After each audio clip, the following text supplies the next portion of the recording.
Hi again, everybody, and welcome to Inside Golf. I'm Harry Donahue. Coming up on today's show, we're going to introduce you to Nick Iacono. Nick is Director of Player Development here at Chester Valley Golf Club in Malvern, Pennsylvania. But recently, Golf Digest came out with a list of the top teaching professionals under the age of 40. And you guessed it, Nick Iacono is on the list. Also ahead on today's show, our Out of Bounds team, Lulu Mackey and Chris Nowak, will join us. They're going to play a par 3 at Lulu. But we're going to get the perspective of a professional when they approach a par 3, whether it's at Lulu or any other golf course, and find out what they're thinking and various ways of playing the par 3. So stay with us. Inside Golf returns from Chester Valley next. The 24th season of Inside Golf is presented by Destination Montco Golf. 50 courses, over 300,000 yards. Check them out at montcogolf.com. By the First Tee Greater Philadelphia, building game changers. The First Tee not only helps young men and women become better golfers, but most important, better people. Get involved. Visit firstteephiladelphia.org. By Gap, celebrating amateur golf since 1897. By Jersey Man and Philly Man Magazine, a digital publication and private business network. Read the current issue, free, at jerseymanmagazine.com. And by Inside Golf's partner since 1998, the Philadelphia PGA section, the experts in the game and business of golf, and celebrating their centennial year. Take time to thank your local men and women PGA professionals. Golf is the great equalizer. For many, this journey is an escape from reality, a chance to be part of a team, a career opportunity. PGA Reach impacts lives through golf by lifting people up, giving them hope, and sending them down an alternate path that they never saw coming. With PGA Reach Philadelphia, as in life and in golf, the most important shot you take is the next one.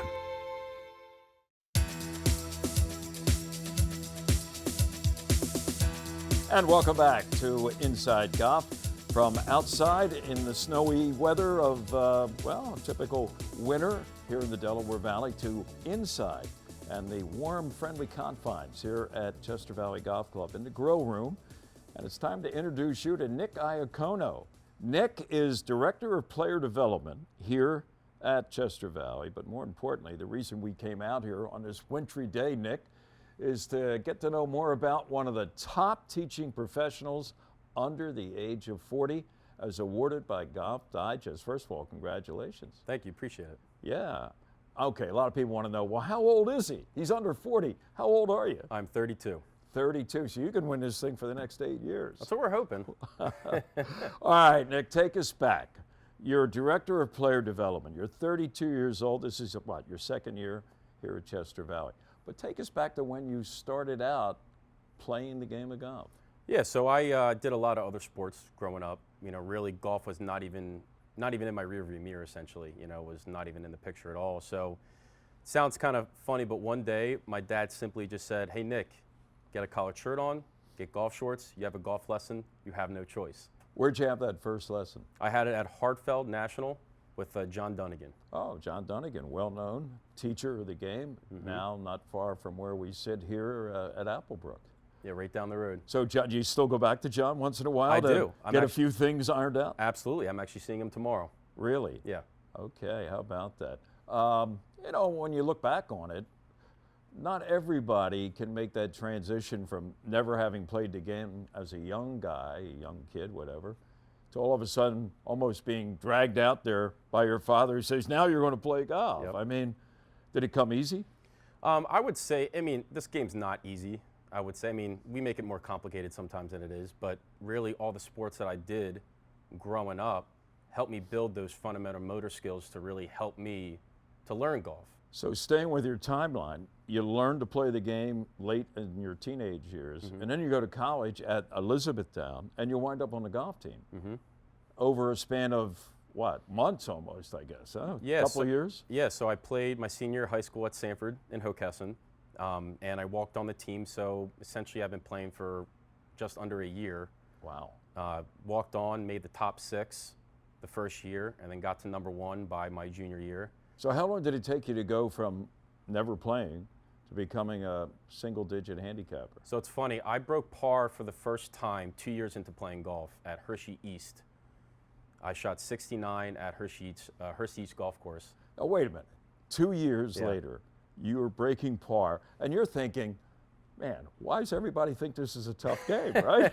Not consistently break par, but yeah, the one day it kind of just happened.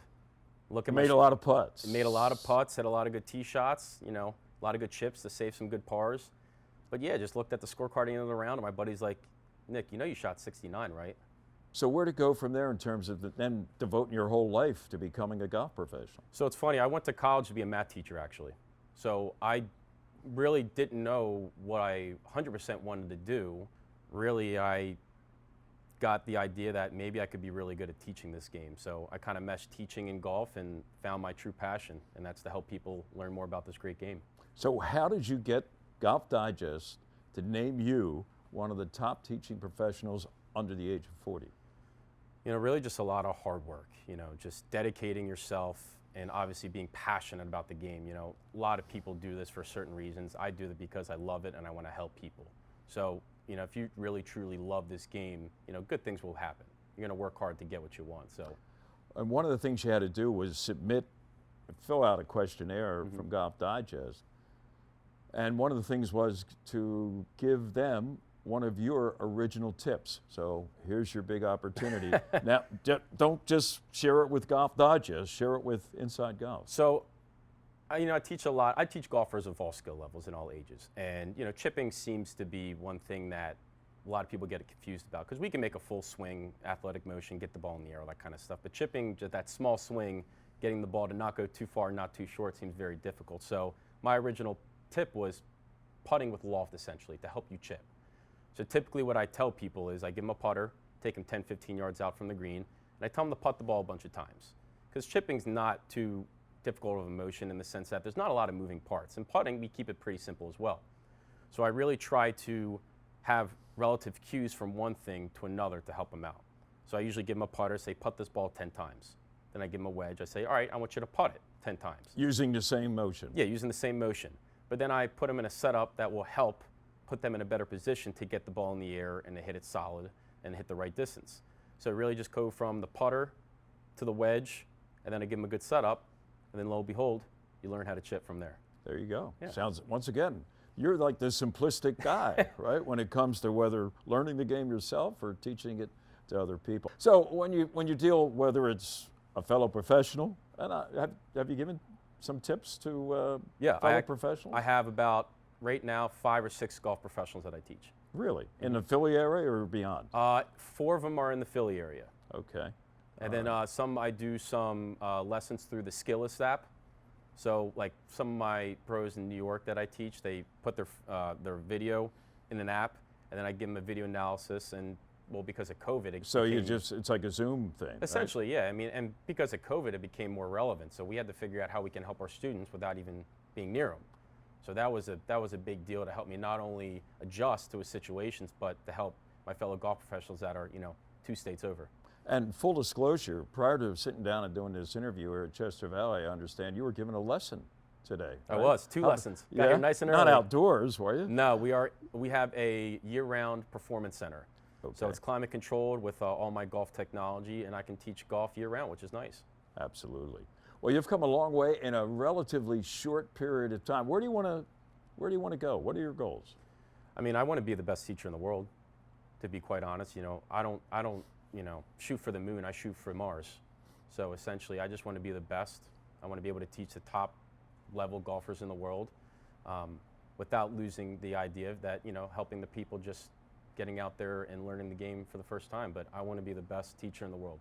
Right. And your game, you want to continue to be a great player too? Absolutely. Or is it more important to be a great instructor? You know, it's both. By learning my own game, you know, you have a lot of self-discovery, and learning your own game can help your students learn their game. So I still continue to get in the gym early, you know, study, work on my own game, because, you know, I do want to win as well. I don't want to get second place. I want to win. So I'm pretty, if you can probably imagine, I'm pretty competitive. Sounds that way, and so far so good. Yeah, so far. Nick, thanks for joining us here on Inside Golf. Good luck, and thanks for that little tip. I appreciate it. Thank you for having me. All right. Nick Iacono, he is one of the top teaching professionals under the age of 40. We'll be back. More on Inside Golf in just a moment. 144.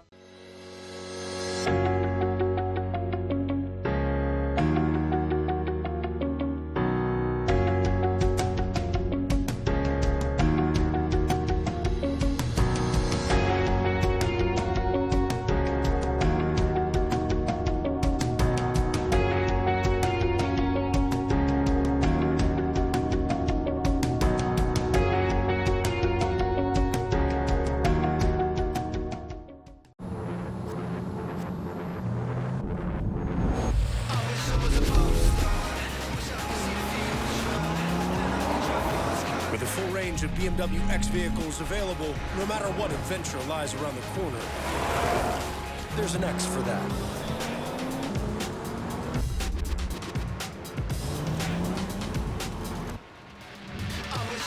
Hurry in and lease a 2021 BMW X3 xDrive 30i for $439 per month.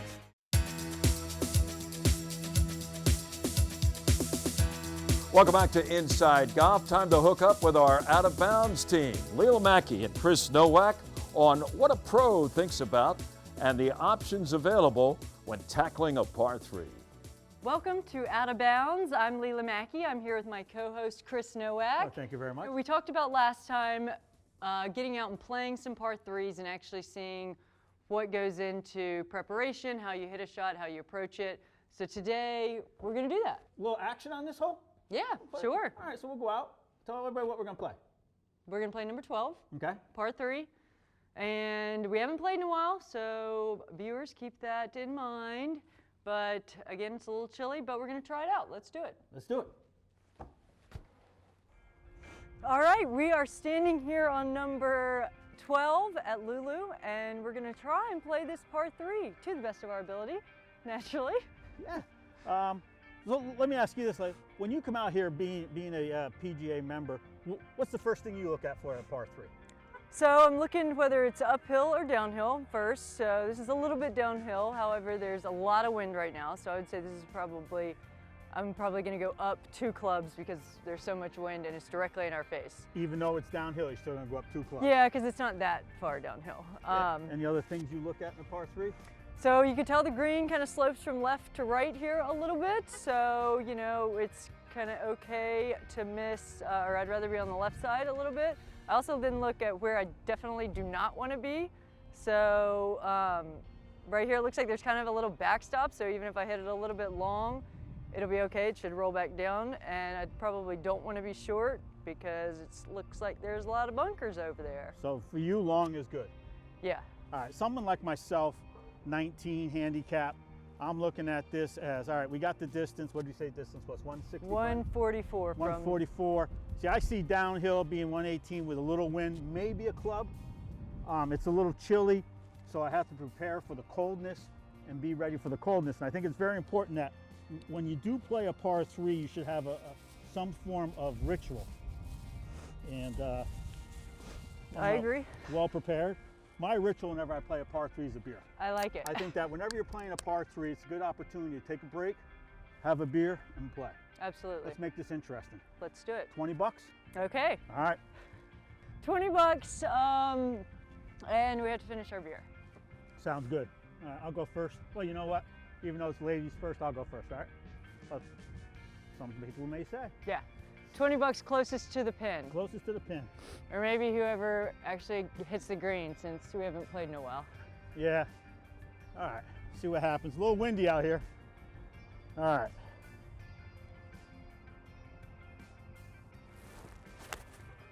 That's all over it. That's a good look. That's money. Nicely Look at done. Okay, well, I'm probably not going Beat to be able that. to beat that. Beat that. Someone say money? Oh, oh, oh, oh. Nice shot.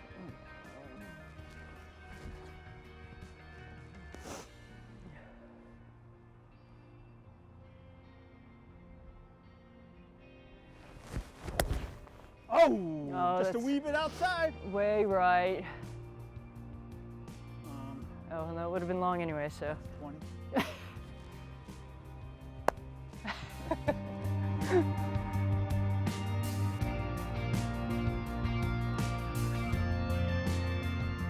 I want to remind you that, see that one up there on the green? That belongs to this guy. Yeah. All right. All right, now. Come back down, come down a little bit. Nice. Whoa, more than a little, whoa. Okay. All right, showing off a little bit. That'll work. Now, Chris, are you a pin in or out kind of I'm a person? pin in guy. I am too. I like to pin in. To me, it gives me something to aim at. If I hit the pin and it shoots out, all depends on who I'm playing with, whether or not they give it to me. Right. You know, I mean, that's always, I think, something you should talk about before you, but yeah. All righty. I think the wind's gonna push this a little bit.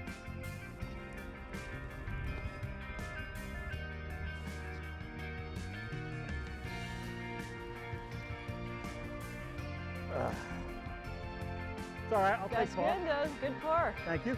Now, realize you gotta make this, right? I do. All right, just so you know. Putting has never been my strong suit, so I feel pretty confident right now.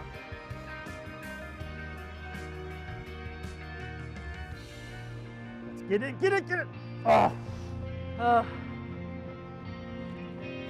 Good hole. good hole. Thank you very much. You owe me 20. I know. Don't forget. Okay, well, we've thawed out a little bit. That bit. wasn't my best performance, but a nice hole for you. Somebody got par. And here, reluctantly, is my $20 that I owe you for that. Thank you very much. It will definitely be spent well, most likely on our bar tab. Good, good. That's So- what I like to hear. Again, thank you very much for the opportunity to show you some skills on the par 3, but we will have a rematch. And any of our viewers out there, if you have a par 3 that you feel is unique and like us to come out and play and maybe challenge one of your members, let us know here at Inside Golf. I like it. We'll keep a running list of, you know, which we like the best, which we like the worst, which we Right, played the best, which we played not so well maybe, and look forward to some warmer weather. And as soon as we get that warmer weather, we will be out there and can't wait to bring you more from Out of Bounds. All right, stay with us. More to come on Inside Golf. Next up, the Teed Off panel talks about the Ryder Cup. It returns in the fall, and our panel discusses some of the options that the respective captains will have when they're filling out their roster. Pretty clear we are looking to win this Ryder Cup, and we are counting on you to do that.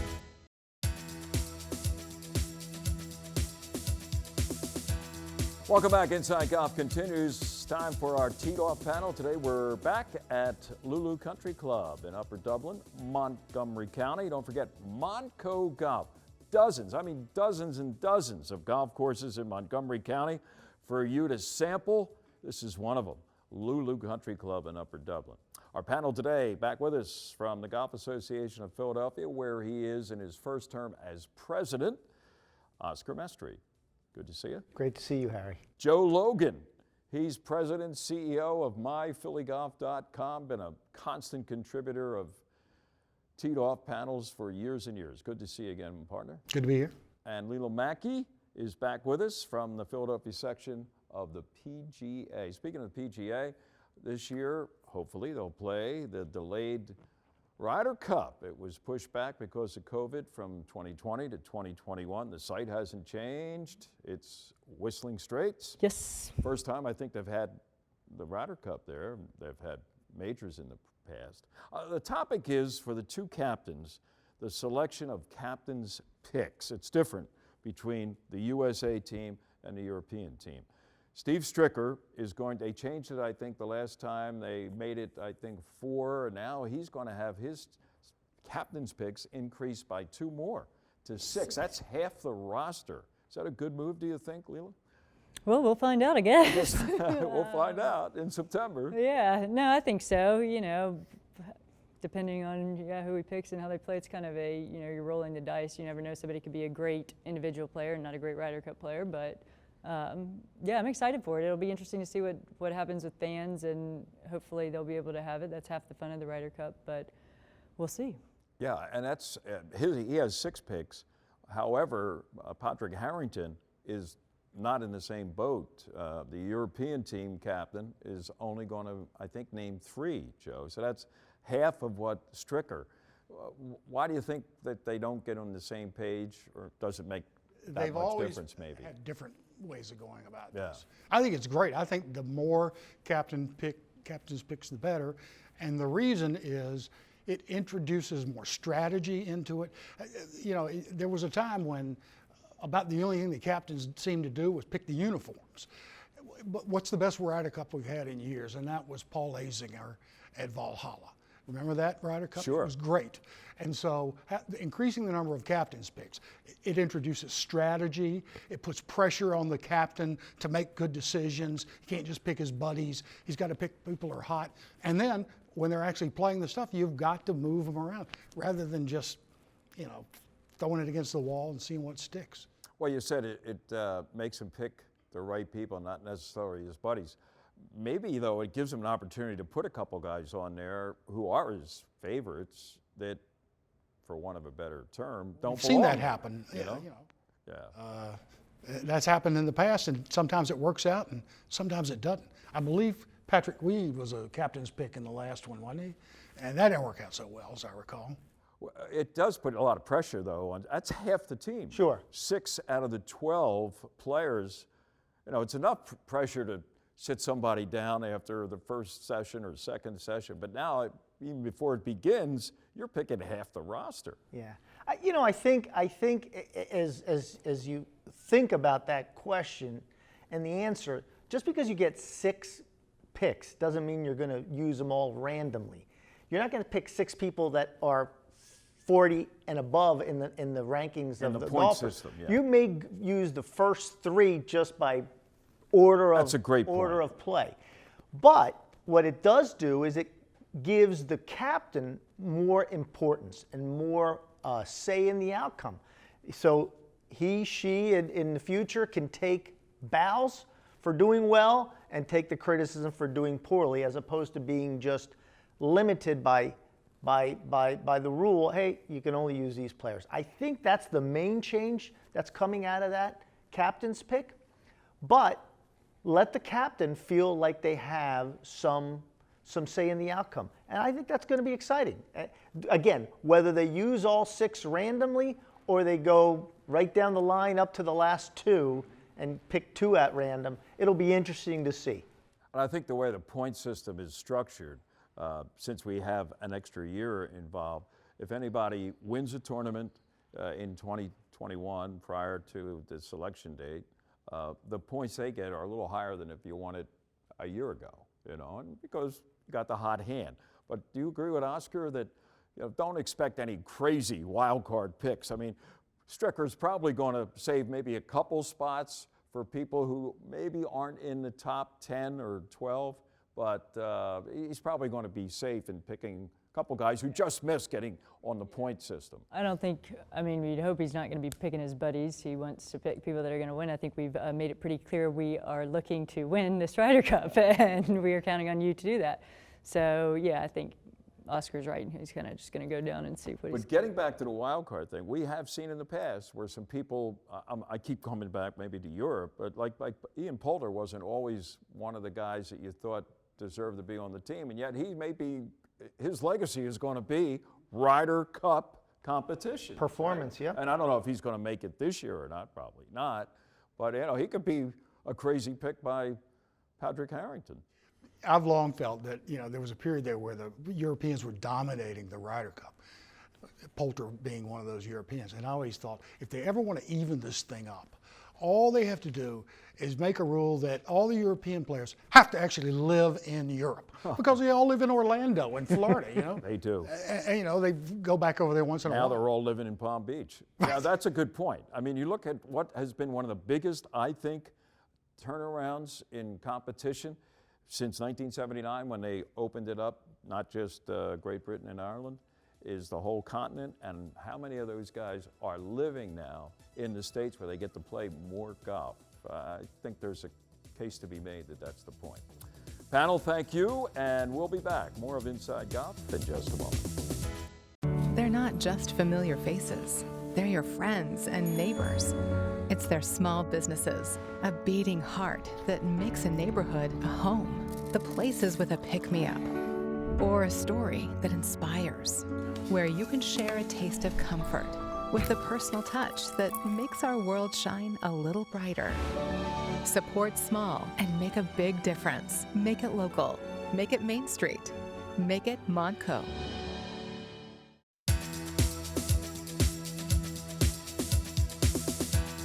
Well, that's going to do it for this week's edition of Inside Golf in the snow, as you can see here at Chester Valley. And our thanks to the folks here at Chester Valley and to the Director of Player Development, Nick Iacono, named by Golf Digest as one of the top teaching pros under the age of 40.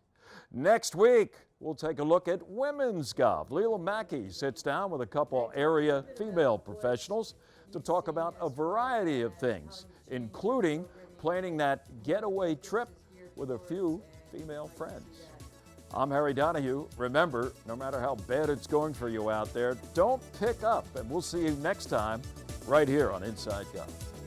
The 24th season of Inside Golf is presented by Destination Montco Golf. 50 courses, over 300,000 yards. Check them out at montcogolf.com. By the First Tee, Greater Philadelphia. Building game changers. The First Tee not only helps young men and women become better golfers, but most important, better people. Get involved. Visit firstteephiladelphia.org. By Gap, celebrating amateur golf since 1897. By Jersey Man and Philly Man Magazine, a digital publication and private business network. Read the current issue, free, at jerseymanmagazine.com. And by Inside Golf's partner since 1998, the Philadelphia PGA section, the experts in the game and business of golf, and celebrating their centennial year. Take time to thank your local men and women PGA professionals.